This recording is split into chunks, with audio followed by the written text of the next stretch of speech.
नमस्कार प्यारे मित्रों, मेरे चैनल कथा कहानी में मैं ऋषभ आप सबका एक बार फिर से स्वागत करता हूं। बेताल पच्चीसी की घटना में इससे पहले आप लोगों ने जाना कि महाराज विक्रमादित्य बेताल को अपने कंधे पर लादकर भिक्षु की ओर चल पड़ते हैं और तभी शव के अंदर का बेताल बोल पड़ता है कि हे महाराज विक्रमादित्य, मैं आपको एक कथा सुनाऊंगा। आज की वीडियो में हम लोग जानेंगे कि वह कथा क्या है। तो चलिए शुरू करते हैं। बेताल अपनी कथा इस प्रकार सुनाता है। आर्यावर्त में वाराणसी नाम की एक नगरी है जहां भगवान शंकर निवास करते हैं। पुण्यात्मा लोगों के रहने के कारण वह नगरी कैलाश भूमि के समान जान पड़ती है। उस नगरी के निकट अगाध जल वाली गंगा नदी बहती है जो उसके कंठहार की तरह सुशोभित होती है। प्राचीन काल में उस नगरी में एक राजा राज करता था जिसका नाम था प्रताप मुकुट। प्रताप मुकुट का वज्र मुकुट नाम का एक पुत्र था जो अपने पिता की ही भांति बहुत धीर, वीर और गंभीर था। वह इतना सुंदर था कि कामदेव का साक्षात अवतार लगता था। राजा के एक मंत्री का बेटा बुद्धि शरीर उस वज्र मुकुट का घनिष्ठ मित्र था। एक बार वज्र मुकुट अपने उस मित्र के साथ जंगल में शिकार खेलने गया। वहां घने जंगल के बीच उसे एक रमणीक सरोवर दिखाई दिया जिसमें बहुत से कमल के सुंदर सुंदर पुष्प खिले हुए थे। उसी समय अपने कुछ सखियों के साथ एक राजकन्या वहां आई और सरोवर में स्नान करने लगी। राजकन्या के सुंदर रूप को देखकर वज्र मुकुट उस पर मोहित हो गया। राजकन्या ने भी वज्र मुकुट को देख लिया था और वह भी पहली ही नजर में उसकी ओर आकृष्ट हो गई। राजकुमार वज्र मुकुट अभी उस राजकन्या के बारे में जानने के लिए सोच ही रहा था कि राजकन्या ने खेल खेल में ही उसकी ओर संकेत करके अपना नाम, धाम, हर चीज बता दिया। उसने एक कमल के पत्ते को लेकर कान में लगाया, दंत पत्र से देर तक दांतों को खुरचा, एक दूसरा कमल माथे पर तथा हाथ अपने हृदय पर रखा। किंतु राजकुमार ने उस समय उसके संकेतों का मतलब न समझा। उसके बुद्धिमान मित्र बुद्धि शरीर ने उन संकेतों का मतलब समझ लिया था, अतः इसलिए वह मंद मंद मुस्कुराता हुआ अपने मित्र की हालत देखता रहा जो उस राजकन्या के प्रेम बाण से आहत होकर राजकन्या और उनकी सखियों को वापस जाते हुए देख रहा था। राजकुमार घर लौटा तो वह उदास था। उसकी दशा बिना जल के मछली की तरह हो गई थी। जब से वह शिकार से लौटा था उस राजकन्या के वियोग में उसका खाना पीना सब कुछ छूट गया था। राजकुमारी की याद आते ही उसका मन उसे पाने के लिए बेचैन हो उठता था। एक दिन बुद्धि शरीर ने राजकुमार से एकांत में इसका कारण पूछा। कारण जानकर उसने कहा कि उसका मिलना कठिन नहीं है। तब राजकुमार अधीरता से कहा, जिसका ना तो नाम धाम मालूम है और न जिसके कुल का ही कोई पता है, वह भला कैसे पाई जा सकती है? फिर तुम व्यर्थ में ही मुझे भरोसा क्यों दिलाते हो? इस पर मंत्री पुत्र बुद्धि शरीर बोला, मित्र, उसने तुम्हें संकेतों से जो कुछ भी बताया था, क्या उन्हें तुमने नहीं देखा? सुनो, उसने कानों पर कमल रखकर बताया कि वह राजा कर्णोत्पल के राज्य में रहती है। दांतों को खुरचकर यह संकेत किया कि वह वहां के दंत वैद्य की कन्या है और अपने कान में कमल का पत्ता लगाकर उसने अपना नाम पद्मावती बताया और हृदय पर हाथ रखकर सूचित किया कि उसका हृदय तुम्हें अर्पित हो चुका है। कलिंग देश में कर्णोत्पल नाम का एक सुविख्यात राजा है जिसके दरबार में दंत वैद्य की पद्मावती नाम की एक कन्या है जो उसे प्राणों से भी अधिक प्यारी है। दंत वैद्य उस पर अपनी जान छिड़कता है। मंत्री पुत्र ने आगे बताया, मित्र, ये सारी बातें मैंने लोगों के मुख से सुन रखी थी, इसलिए मैंने उसके इशारों को समझ लिया जिससे उसने अपने देश आदि की सूचना दी थी। मंत्री पुत्र के ऐसा कहने पर राजकुमार को बेहद संतोष हुआ। प्रिया का पता लगने का उपाय मिल जाने के कारण वह प्रसन्न भी था। वह अपने मित्र के साथ अगले ही दिन आखेट का बहाना करके अपनी प्रिया से मिलने चल पड़ा। आधी राह में अपने घोड़े को वायु वेग से दौड़ाकर उसने अपने सैनिकों को पीछे छोड़ दिया और केवल मंत्री पुत्र के साथ कलिंग की ओर बढ़ चला। राजा कर्णोत्पल के राज्य में पहुंचकर उसने दंत वैद्य की खोज की और उसका घर देख लिया। तब राजकुमार और मंत्री पुत्र ने उसके घर के पास ही निवास करने के लिए एक वृद्ध स्त्री के मकान में प्रवेश किया। मंत्री पुत्र ने घोड़ों को दाना पानी देकर उन्हें छिपाकर बांध दिया।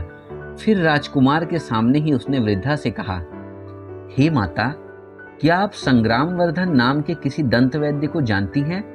यह सुनकर उस वृद्धा स्त्री ने आश्चर्यपूर्वक कहा, हाँ, मैं जानती हूँ।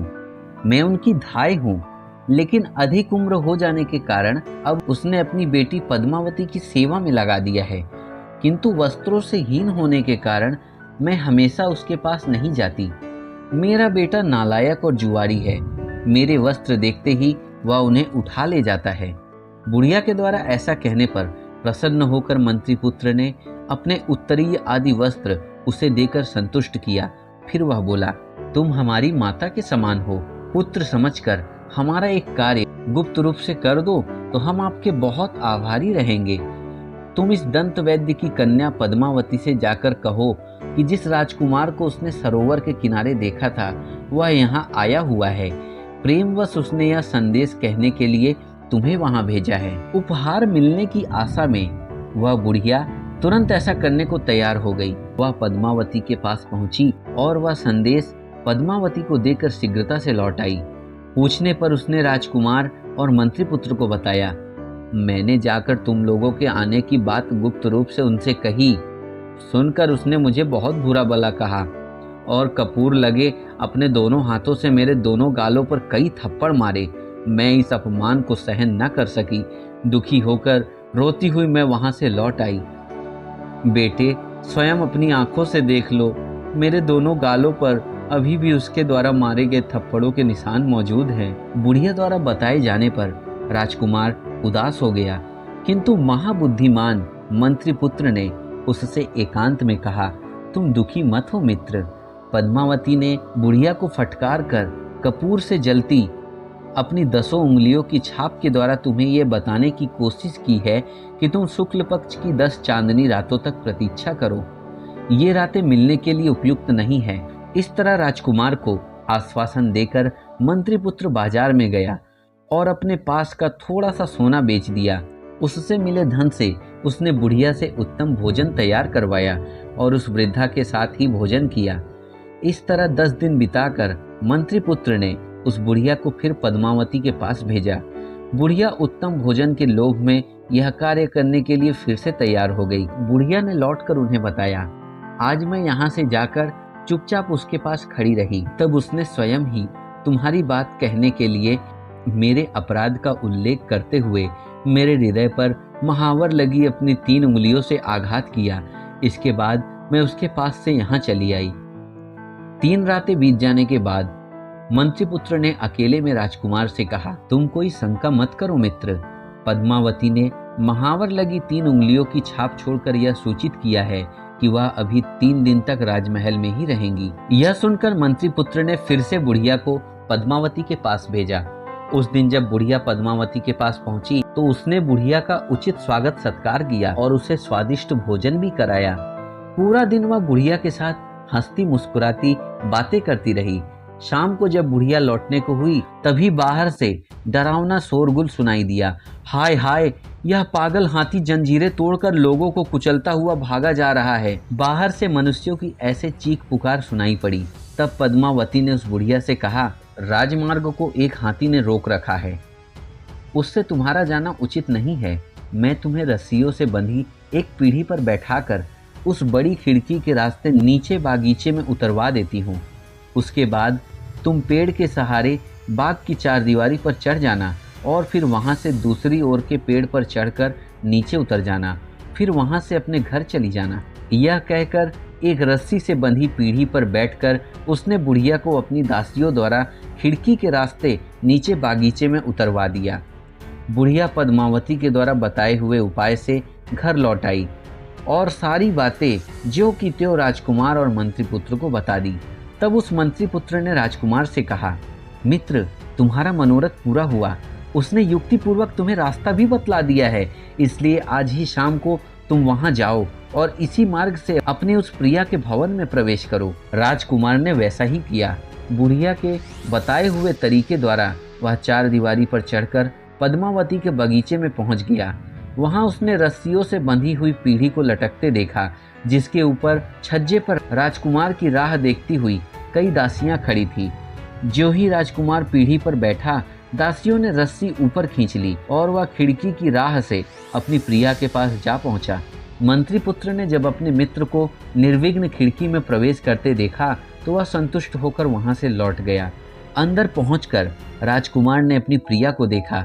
पद्मावती का मुख पूर्ण चंद्र के समान था, जिससे शोभा की किरणें छिटक रही थी। पद्मावती भी उत्कंठा से भरी राजकुमार के अंग लग गई और अनेक प्रकार से उसका सम्मान करने लगी। अंत में राजकुमार ने गंधर्व विधि से पद्मावती के साथ विवाह रचा लिया और कई दिनों तक गुप्त रूप से उसी के आवास में छिपा रहा। कई दिनों तक वहां रहने के बाद एक रात को उसने अपनी प्रिया से कहा, मेरे साथ मेरा मित्र बुद्धि शरीर भी यहाँ आया है। वह यहाँ अकेला ही तुम्हारी धाह के घर में रहता है। मैं अभी जाता हूँ, उसकी कुशलता का पता करके और उसे समझा बुझाकर पुनः तुम्हारे पास आ जाऊंगा। यह सुनकर पद्मावती ने राजकुमार से कहा, आर्यपुत्र, यह तो बताइए, मैंने जो इशारे किए थे उन्हें तुमने समझा था या बुद्धि शरीर ने? राजकुमार ने बताया, मैं तो तुम्हारे इशारे बिल्कुल भी नहीं समझा था। उन इशारों को तो मेरे मित्र बुद्धि शरीर ने ही समझकर मुझे बताया था। यह सुनकर और कुछ सोचकर पद्मावती ने राजकुमार से कहा, यह बात इतने विलंब से कहकर आपने बहुत अनुचित कार्य किया है। आपका मित्र होने के कारण वह मेरा भाई है। पान पत्तों से मुझे पहले उसका ही स्वागत सत्कार करना चाहिए था। ऐसा कहकर उसने राजकुमार को जाने की अनुमति दे दी। तब रात के समय राजकुमार जिस रास्ते से आया था उसी से अपने मित्र के पास गया। पद्मावती से उसके इशारे समझाने के बारे में राजकुमार की जो बातें हुई थी, बातों बातों में वह सब उसने मंत्रीपुत्र को कह सुनाया। मंत्रीपुत्र ने अपने संबंध में कही गई इस बात को उचित न समझकर इसका समर्थन नहीं किया। इसी बीच रात बीत गई। सवेरे संध्या वंदन आदि से निवृत्त होकर दोनों बातें कर ही रहे थे कि तभी पद्मावती की एक सखी हाथ में पान और पकवान लेकर वहां आई।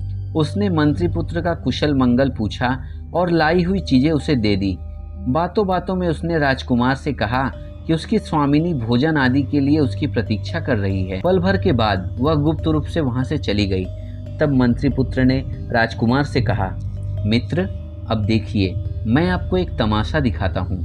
यह कहकर उसने एक कुत्ते के सामने वह भोजन डाल दिया। कुत्ता वह पकवान खाते ही तड़प तड़प कर मर गया। यह देखकर आश्चर्यचकित हुए राजकुमार ने मंत्रीपुत्र से पूछा, मित्र, यह कैसा कौतुक है? तब मंत्रीपुत्र ने कहा, मैंने उसके इशारों को पहचान लिया था, इसलिए मुझे धूर्त समझकर उसने मेरी हत्या कर देनी चाहिए थी। इसी से तुम में बहुत अनुराग होने के कारण उसने मेरे लिए विष मिश्रित पकवान भेजे थे। उसे भय था कि मेरे रहते राजकुमार एकमात्र उसी में अनुराग नहीं रख सकेगा और अपने मित्र के वश में रहकर उसे छोड़कर अपनी नगरी में चला जाएगा। इसलिए उस पर क्रोध न करो, बल्कि उसे अपने माता पिता के त्याग के लिए प्रेरित करो और सोच विचार करके मैं जो भी युक्ति तुम्हें बतलाता हूँ, तुम उसके हरण के लिए बस उसका अनुसरण करो। मंत्रीपुत्र के ऐसा कहने पर राजकुमार यह कहकर उसकी प्रशंसा करने लगा, सचमुच तुम बुद्धिमान हो।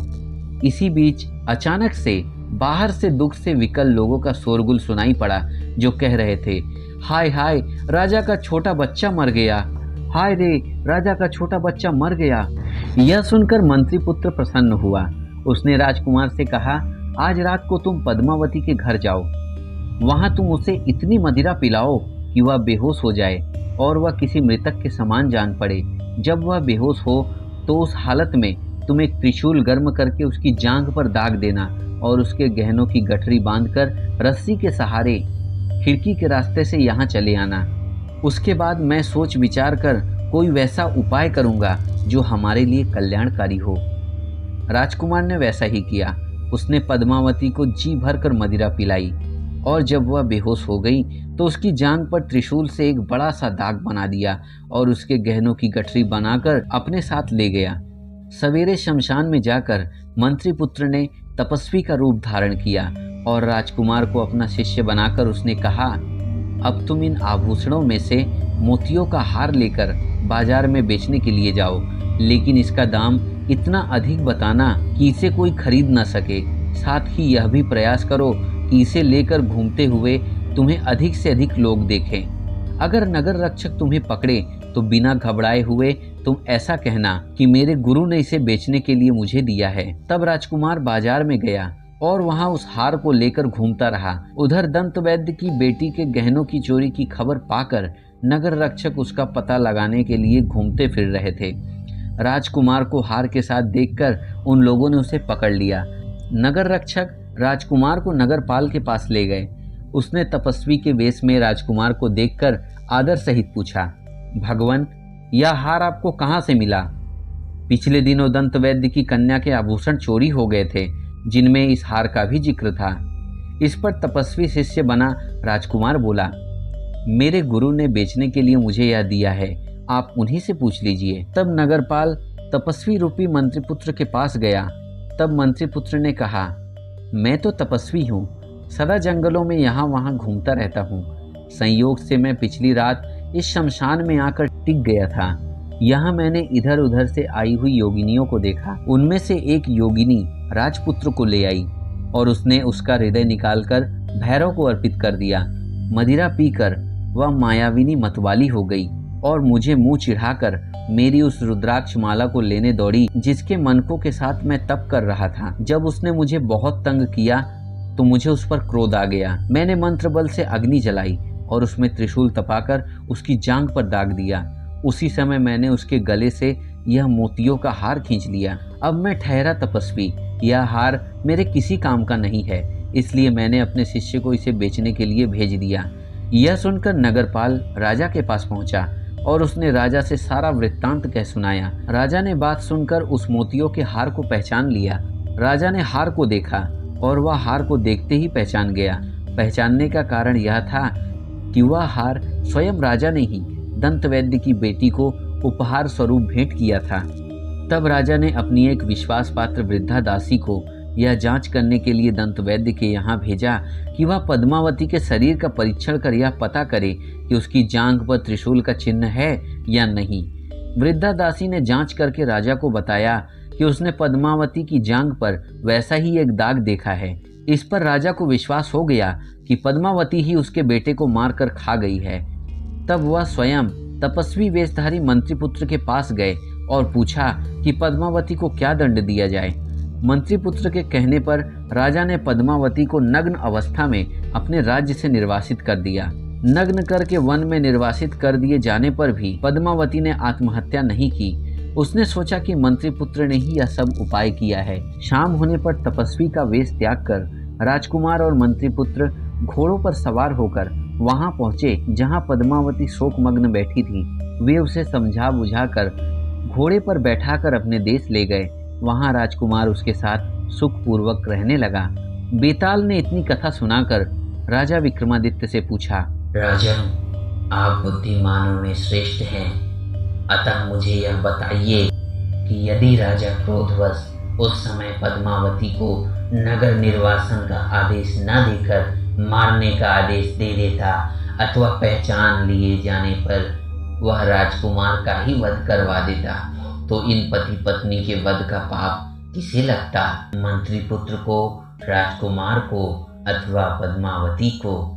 राजन, यदि जानते हुए तो मुझे ठीक ठीक नहीं बताओगे तो विश्वास करो तुम्हारे सिर के 100 टुकड़े हो जाएंगे। बेताल के ऐसा कहने पर सब कुछ जानते हुए भी राजा विक्रमादित्य ने शाप के भय से उत्तर में यह कहा, योगेश्वर, इसमें न जानने योग्य क्या है? इसमें इन तीनों का कोई पाप नहीं है। जो पाप है वह राजा कर्णोत्पल का है। बेताल बोला, इसमें राजा का पाप क्या है? जो कुछ किया वह तो उन तीनों ने किया। हाथ से यदि चावल खा जाए तो इसमें कौवों का क्या अपराध है? तब विक्रमादित्य बोला, उन तीनों का कोई दोष नहीं था। पद्मावती और राजकुमार काम अग्नि में जल रहे थे। वे अपने स्वार्थ साधन में लगे हुए थे, अतः वे भी निर्दोष थे। उनका विचार नहीं करना चाहिए। लेकिन राजा कर्णोत्पल अवश्य पाप का भागी था। राजा होकर भी वह नीति शास्त्र नहीं जानता था। उसने अपने गुप्तचरों के द्वारा अपनी प्रजा से भी सच झूठ का पता नहीं लगवाया। वह धूर्तों के चरित्र को नहीं जानता था। फिर भी बिना विचारे उसने जो कुछ किया उसके लिए वह पाप का भागी हुआ। शव के अंदर प्रविष्ट बेताल से जब महाराज ने मौन छोड़कर ऐसी युक्ति पूर्वक बातें कही तब उसकी दृढ़ता की परीक्षा लेने के लिए अपनी माया के प्रभाव से वह राजा विक्रमादित्य के कंधे से उतरकर इस तरह कहीं चला गया कि राजा को पता भी नहीं चला। फिर भी राजा घबराया नहीं। उसने फिर से उसे ढूंढ निकालने का निश्चय किया और वापस उसी वृक्ष की ओर चल पड़ा। धन्यवाद मित्रों। यह कथा आपको कैसी लगी कमेंट करके जरूर बताएं और मेरे चैनल को सब्सक्राइब करना न भूलें। फिर मिलते हैं अगली वीडियो में।